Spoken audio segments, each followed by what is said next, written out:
Lur, apa kabar semuanya? Kamu masih suka tidur sambil merem melek? Atau sambil mimpi tinggal di gedung mewah dan harta melimpah?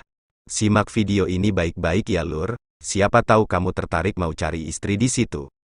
Kisah mistis kota ini disebut-sebut sebagai kota dengan kawasan yang maju, jalan yang lebar, gedung yang tinggi, serta penduduk yang cantik dan tampan.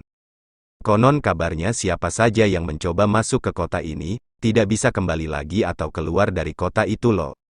Kota misteri ini adalah kota, antara gaib dan nyata. Inilah kisah, Saranjana. Saranjana dikenal sebagai kota gaib dari Pulau Kalimantan. Kisah tentang Saranjana pun sudah melegenda bagi masyarakat Kalimantan atau Borneo. Saranjana dipercaya oleh sebagian masyarakat Kota Baru, terletak di Kalimantan Selatan, lokasi tepatnya di Pulau Halimun atau Pulau Laut, ibu kota Kabupaten Kota Baru. Kota Saranjana menjadi misterius karena keberadaannya tidak tercatat dalam peta Indonesia, bahkan keberadaannya juga memiliki beragam versi. Salah satu kisah viral dituturkan oleh pria bernama Indra, yang kesehariannya adalah seorang kurir ekspedisi paket. Pada salah satu pesanannya ada yang aneh, karena ada satu alamat yang tidak terdaftar di Google Maps, atau tidak ada alamatnya. Paket tersebut seperti box handphone berbentuk kotak persegi 4, dengan nama penerima, Delvina Safira, yang tinggal di distrik Nabula. Setelah dicek tetapi tidak ditemukan alamat itu di Google Maps. Indra pun bertanya ke warga sekitar tapi tidak ada yang tahu alamat tersebut. Di tengah keputusasaannya itu dia dihampiri oleh seorang laki-laki parubaya yang bertanya perihal alamat yang dicari Indra. Beruntungnya laki-laki itu mengenal Delvina Safira, pemilik paket tersebut.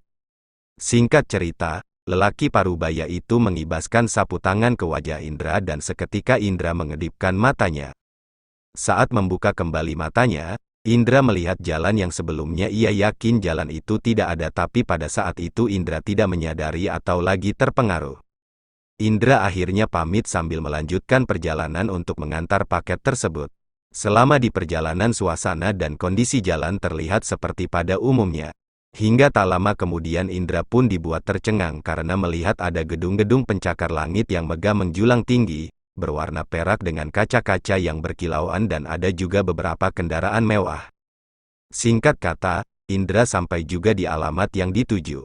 Ia langsung memencet bel rumah Delvina. Tiba-tiba, layar lebar pun muncul dan terlihat sosok gadis yang cantik serta imut yang langsung menyapanya. Indra disambut baik dengan Delvina dan dipersilakan masuk. Kemudian ia langsung memberikan paket tersebut kepada penerimanya. Ternyata isi kotak tersebut adalah iPhone yang harganya puluhan juta rupiah. Berhubung cuaca saat itu hujan, Indra dipersilakan menginap semalam di rumah Delvina dan pulang besok. Keesokan harinya, Delvina mengajak Indra untuk mengikuti perlombaan tanggal 17 Agustus Republik Indonesia yang dirayakan di kota Saranjana. Saat itu Indra meraih juara 2 lomba memasukkan paku ke dalam botol dan mendapatkan hadiah yang sangat fantastis yaitu 4 kg emas. Kemudian Indra pun pamit pulang dengan membawa pulang emas yang disimpan di dalam lemari kosnya. Setelah mengalami hal mistis itu, Indra tidak putus bekerja. Ia tetap menjalani pekerjaannya seperti biasa dengan profesional. Kisah lain beredar setelah ada penampakan kota gaib Saranjana di balik foto Bukit Mamae Kota Baru. Selain itu, sempat terjadi kisah mistis tentang 3 orang warga yang menghilang saat merayakan Tahun Baru 2017. Ketiga orang tersebut ditemukan pada hari keempat. Mereka mengaku melihat sebuah kerajaan yang dipenuhi emas. Jadi saya kayak dibawa ke daratan jalan kampung orang Saranjana. Terus saya lihat kayak ada kerajaan gitu rumah Banjar Emas Saranjana. Pengakuan salah satu warga yang hilang. Ternyata, kejadian aneh di Saranjana tidak hanya dirasakan warga sekitar, tetapi juga artis ibu kota Tantri Kotak dan Ari Lasso. Tantri Kotak mengalami keanehan saat mengisi salah satu acara musik di kota Saranjana. Jadi pas aku konser itu kan biasanya berisik ya, nah pas aku turun panggung masuk mobil, penonton yang penuh itu mulai keluar stadion, tapi itu di luar benar-benar sepi, kata Tantri Kotak saat berbincang dengan Ari Lasso. Sementara itu, Ari Lasso membeberkan pengalamannya kala tampil di Saranjana dalam YouTube Raditya Dika. Ari Lasso mengaku saat itu melihat banyak kelakuan aneh dari para penonton. Selain itu, Ia dikabarkan bahwa acara tersebut dihadiri ribuan penonton, tetapi dirinya hanya melihat sedikit penonton. Kala itu, Ari Lasso dan tim bahkan tidak mandi untuk mengikuti kepercayaan warga setempat. Namun, ada salah satu kru yang mandi dan dirinya mengalami patah tulang di bagian tangan. Itulah kejadian mistis yang dialami musisi tanah air saat manggung di kota Saranjana. Ada yang beranggapan bahwa penghuni kota ini bukanlah jin melainkan orang bunian, yang memiliki bentuk fisik sama dengan manusia menurut penduduk setempat. Kota Saranjana disebut kota tak kasat mata, karena tidak tercatat dalam peta Indonesia, tetapi keberadaannya diyakini oleh masyarakat Kalimantan. Kota ini tidak bisa dilihat oleh orang awam, kecuali dengan mata batin. Menurut sejarawan Universitas Lambung Mangkurat, ULM Mansur dalam jurnalnya yang berjudul Saranjana in Historical Record, The City's Invisibility in Pulau Laut, South Kalimantan, menceritakan versi pertama yang ia dapatkan terkait keberadaan Saranjana. Letaknya konon berada di Kota Baru, Kalimantan Selatan. Pada versi kedua menyebutkan bahwa Saranjana terletak di Teluk Tamiang, Pulau Laut. Dan versi ketiga lebih tegas menyebutkan bahwa lokasi wilayah Saranjana ada di sebuah bukit kecil yang terletak di Desa Oka-Oka Kecamatan Pulau Laut Kelautan, Kalimantan Selatan. Lokasinya berbatasan langsung dengan laut sehingga cocok dijadikan destinasi wisata. Hanya saja, tempat ini dianggap angker oleh penduduk sekitar. Kisah kota Saranjana juga dikaitkan dengan legenda Gunung Sebatung di Kalimantan.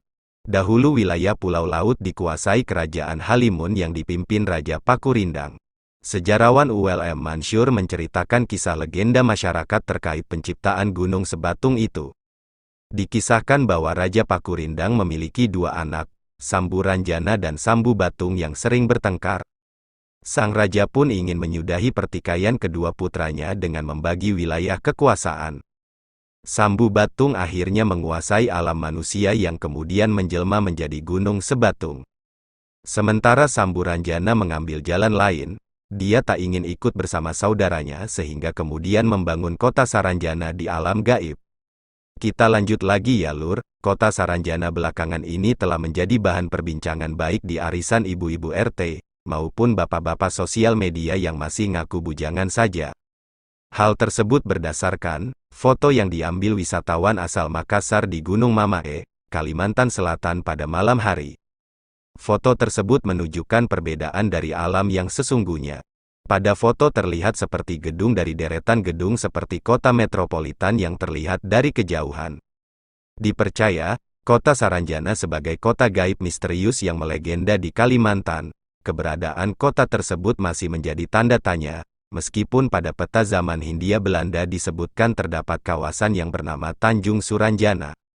Hal tersebut diperlihatkan oleh Salomon Muller, seorang naturalis berkebangsaan Jerman dalam peta bertajuk Kat van de Kus en Binnenlanden van Banjarmasin BHRND tot de Reize in het Zuidelijk Gedeelte van Borneo, atau peta daerah pesisir dan pedalaman Borneo.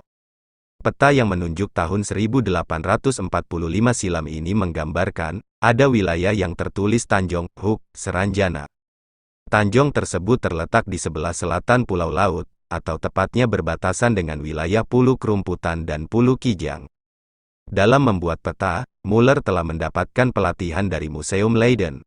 Antara mistik Saranjana dan role model pariwisata pada saat itu, Muller juga tengah melakukan perjalanan penelitian mengenai dunia binatang dan tumbuhan di Kepulauan Indonesia.